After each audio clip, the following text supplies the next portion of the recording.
Welcome to SST College, Arts and Commerce. This is SST Edupedia. Myself is Smita Jagtap. आज आपण विद्यार्थ्यांनो, आज आपण SYBA सेम 4 मधला 5th वाला जो घटक आहे तो आपण अभ्यासणार आहोत. त्या घटकाचं नाव आहे significance rights of citizens. Okay, तर मग आज आपण SYBA हा आपण नागरिकांचे महत्त्वाचे हक्क हा टॉपिक स्टडी करणार आहोत. स्टुडंट, या टॉपिकमध्ये आपण जनहित याचिका दाखल करण्याची प्रक्रिया हा टॉपिक स्टडी करणार आहोत. यामध्ये जनहित, लोकांचं हित, जन म्हणजे काय, लोक, आणि लोकांच्या हितासाठी जी याचिका दाखल केली जाते त्याला जनहित याचिका असे म्हटले जाते. त्यासाठी काही प्रक्रिया आहे आणि त्या प्रक्रियांचा आपण मुलांना अभ्यास करणार आहोत. यामध्ये आपण सगळ्यात पहिले पूर्वदक्षता, त्यानंतर माहितीचं संकलन, दाखल करण्या अगोदर कायदेशीर नोटीस असते, त्यानंतर दावा दाखल करणे, कोर्ट फ्री, त्याचबरोबर कामकाज आणि अंतिम निर्णय, हे आपण मुद्दे पाहणार आहोत. मुलांनो, आपण यामध्ये पूर्वदक्षता, आता जनहित याचिका आपल्याला दाखल करायची असेल तर यासाठी काही पूर्वदक्षता आहे. त्या पूर्वदक्षता आपण घेणं खूप गरजेचं आहे. कारण जनहित याचिका जी आहे ती जनहित याचिका लोकांच्या हितासाठी ही याचिका दाखल केली जाते. ओके, आणि त्यासाठी भरपूर असा वेळ लागतो. वेळ, श्रम आणि पैसा या प्रकारचा आपल्याला काय होतं तर भरपूर वेळ लागत असतो. जनहित लोकांसाठी ही याचिका दाखल करायची असते. त्याचबरोबर यामध्ये अशी प्रोसेस असते की जनहित ही न्यायालयामध्ये सगळ्यात पहिले जनहित याचिका सादर केली जाते आणि तिथून न्याय जर नाही मिळाला तर पुढे ती सर्वोच्च न्यायालयामध्ये ही याचिका दाखल केली जाते. स्टुडंट्स, यामध्ये सगळ्यात पहिले आपल्याला माहितीचं संकलन करणं गरजेचं आहे. आता माहितीचं संकलन म्हणजे माहिती गोळा करणे. तर स्टुडंट्स, यामध्ये जो याचिका दाखल करणार आहे त्याकडून आपण माहिती घेणं गरजेचं आहे. स्टुडंट्स, यामध्ये छायाचित्रकार, त्याचबरोबर काही निगेटिव्ह रोल्स जे सादर करत असतात त्यांच्याकडून आपण काय केली असतो तर माहिती गोळा करत असतो. जनसामान्यांकडून ही माहिती आपण गोळा करत असतो आणि अशा प्रकारे माहितीचं संकलन केलं जातं. त्यानंतर दाखल करण्या अगोदर आपल्याला सगळ्यात पहिली कायदेशीर नोटीस देणं गरजेचं आहे. ज्यावेळेस ही याचिका दाखल करायची आहे तर याचिका दाखल करण्यासाठी आपल्याला नोटीस सादर करणं गरजेचं आहे. त्यानंतर आपण काय करणार आहोत तर नोटीस दाखल केल्यानंतर आपल्याला दावा दाखल करणं गरजेचं आहे. यासाठी जी आपण याचिका मांडलेली आहे ती याचिका मांडल्यानंतर तिथे आपण दावा दाखल करणं गरजेचं आहे. त्याचबरोबर यामध्ये कोर्ट फी, आता या कोर्ट फीमध्ये काय तर ही जशी कोर्टाने आयोजित केलेली आहे कोर्ट फी, तर त्या कोर्ट फीमध्ये 50 रुपये, ओके, ती फी आपण नियमित म्हणजे याचिका दाखल केल्यानंतर जी फी आहे ती फी आपण भरणं गरजेचं आहे. त्यानंतर स्टुडंट्स, आपण कामकाज, आता ह्या जनहित याचिकेचं जे कामकाज आहे त्या कामकाज आपण पाहणं गरजेचं आहे. जनहित याचिका ज्यावेळेस दाखल केली जाते त्यानंतर त्याचं माहितीचं संकलन केलं जातं.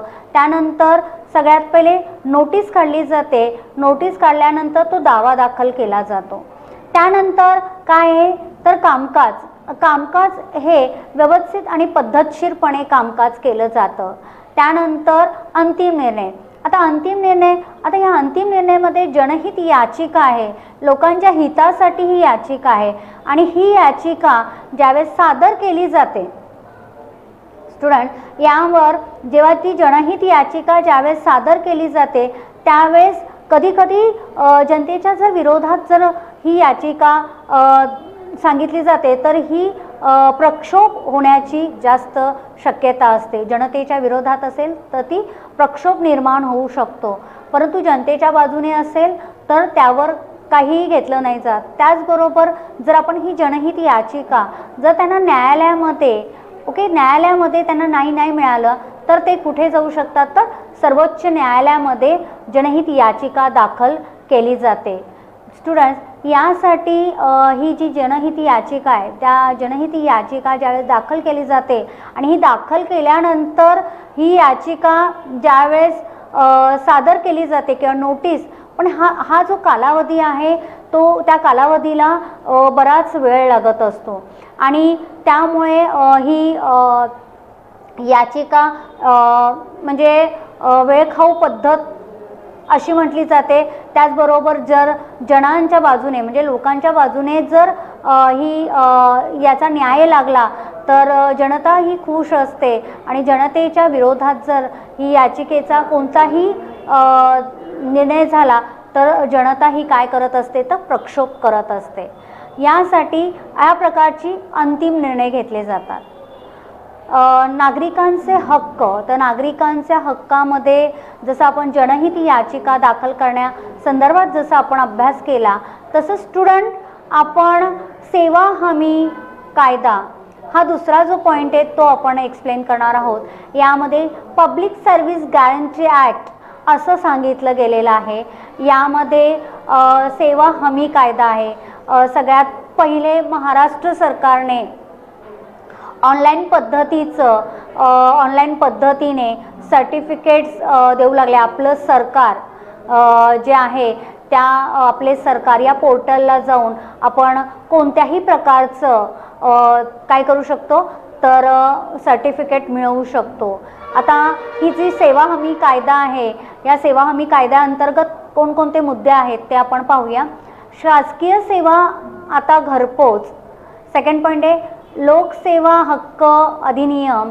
त्यानंतर जलद सेवा आहे, सेवा आपल्या दारात आहे, सहज पोहोच, सोपी शुल्क यंत्रणा, त्यानंतर सोपी शुल्क भरणा, वापरण्यास सोपे आहे, वेळेची बचत आणि सेवा अधिकार अधिनियम.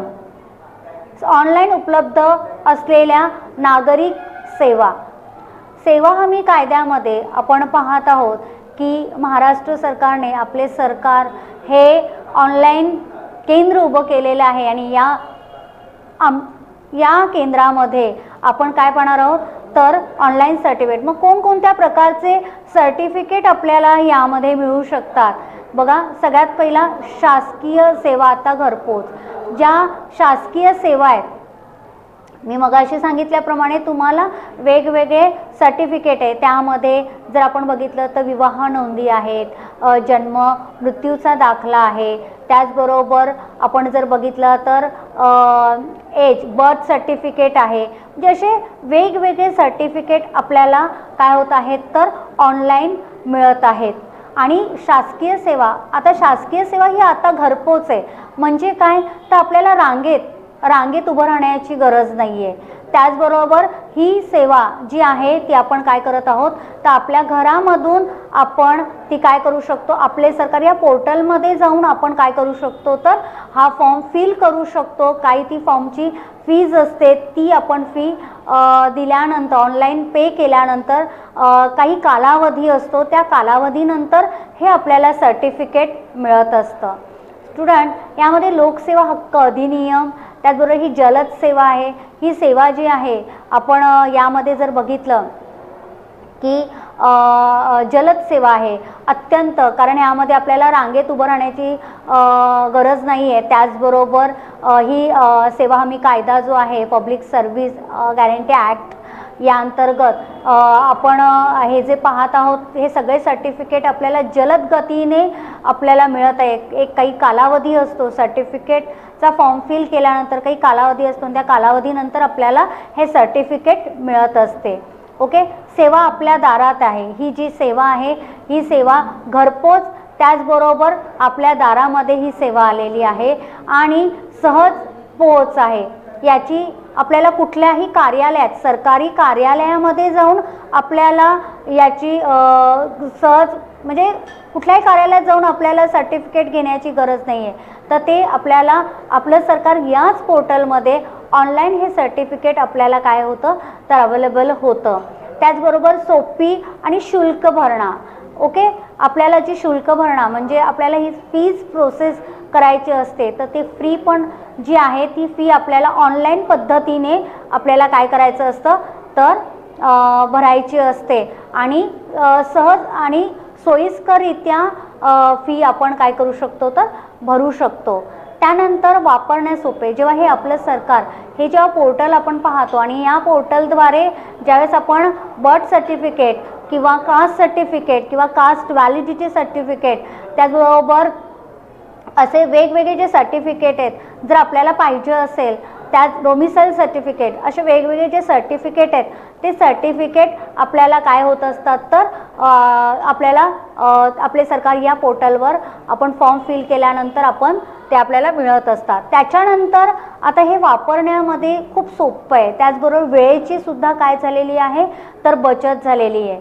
आणि वेळेची बचत म्हणजे आपण कुठल्या कार्यालयात, सरकारी कार्यालयामध्ये जाऊन, सेतू कार्यालयामध्ये जाऊन आपण हे फॉर्म फिल करणं वगैरे आपण करू शकत नाही. त्या आपण काय करतोय त्याऐवजी काय करतोय तर ऑनलाईन आपण काय करत आहोत, ऑनलाईन पद्धतीने आपण सर्टिफिकेट मिळवत आहोत. बघा, एकूण सुरुवातीला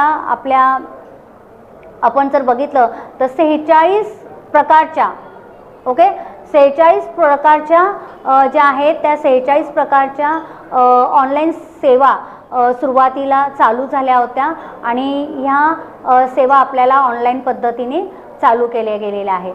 आता याचमध्ये आपण पाहता येईल की सेवा अधिकार अधिनियम किंवा ऑनलाईनसाठी उपलब्ध असलेल्या काही सेवा आहेत.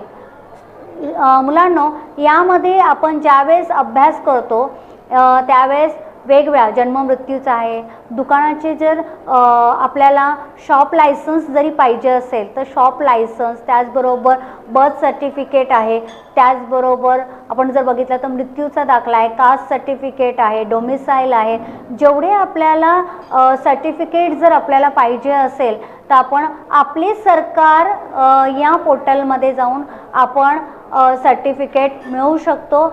आणि हे जे दाखले आहेत हे दाखले तुम्हाला सहज सोयीस्कररित्या आणि यामधून आपला वेळ वाचत असतो. आणि आता ह्या शासकीय जेवढ्या सेवा आहेत त्या आपल्या घरपोच आपल्याला मिळू लागलेल्या आहेत.